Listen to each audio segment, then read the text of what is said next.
It's James Bond's iconic car, a rolling symbol of elegance, danger, and British engineering at its finest. But what if I told you that the legendary Aston Martin DB5, perhaps the most famous car in cinematic history, almost never existed? Today, we're diving into the surprising story of how this automotive icon came dangerously close to fading into obscurity before it ever had its moment in the spotlight. I suppose that's completely inconspicuous. Get in. But first, did you know that the Aston Martin DB5 wasn't even the Bond producer's first choice? Stick around, because we'll reveal the iconic brand that actually turned James Bond down, changing automotive history forever. Let's rewind to the early 1960s. Aston Martin had just enjoyed considerable success with the DB4, a sophisticated grand tourer boasting sleek Italian styling by Carrozzeria Touring. But after 5 series updates, the DB4 had reached a crossroads. Aston Martin had a critical decision to make: create another modest DB4 update, or gamble big on an entirely new model. Imagine a world without the DB5. Would Aston Martin still be famous, or just another forgotten British brand? Financially, Aston Martin was walking a tightrope. Creating a new car from scratch would mean huge financial risk, money they didn't really have. Reusing the DB4 platform would have saved costs, but could the brand afford to appear outdated next to Ferrari or Maserati? After intense internal debate, Aston Martin chose bravery, launching the DB5 in 1963. But was this risky decision about to backfire spectacularly? At first glance, the DB5 might have looked suspiciously similar to the DB4 Series 5, but beneath its familiar skin, everything had changed.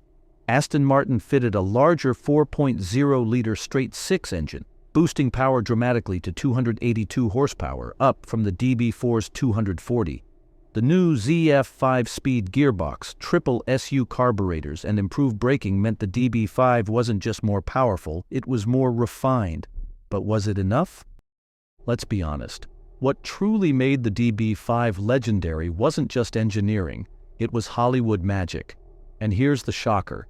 Bond nearly drove a completely different British icon. Producers initially wanted a Jaguar E-Type, but Jaguar's boss, Sir William Lyons, famously turned them down, reportedly worried filming would damage his precious cars. Aston Martin seized the moment and changed cinematic history. The DB5 first starred alongside Sean Connery in the iconic 1964 Bond film, Goldfinger, instantly capturing the imagination of audiences worldwide. Packed with thrilling spy gadgets like a bulletproof rear screen, machine guns behind the headlights, oil slick sprayers, rotating license plates, and ejector seats. The DB5 wasn't just a car, it was Bond's ultimate partner in espionage. The DB5 returned in Thunderball, 1965, reinforcing its reputation as Bond's signature vehicle.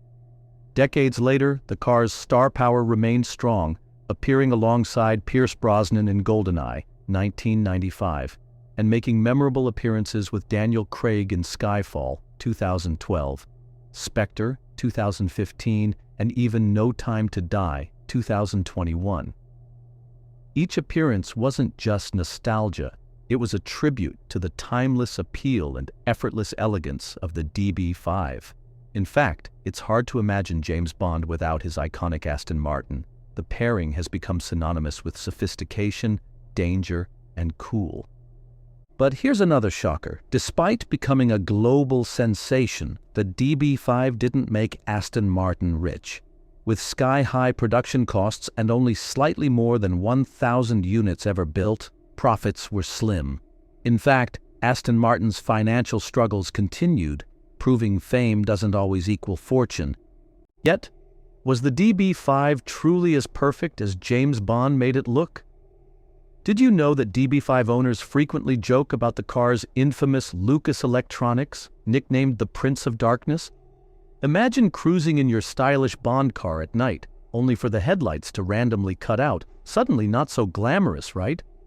Owners faced numerous quirks. outdated suspension that was plush but less stable at high speeds, and brakes that, though improved from the DB4, weren't exactly racetrack ready. It was stylish, elegant, but certainly not without flaws. Did these imperfections tarnish its image, or make it even more endearing? What makes a car legendary? Is it pure engineering, or is it the personality and stories it collects over time? Each DB5 was lovingly hand-built at Aston Martin's Newport Pagnell factory. The detailed craftsmanship, the wood-rimmed steering wheel, luxurious leather seats, polished aluminum trim, made every DB5 feel less like a factory car and more like a bespoke tailored suit.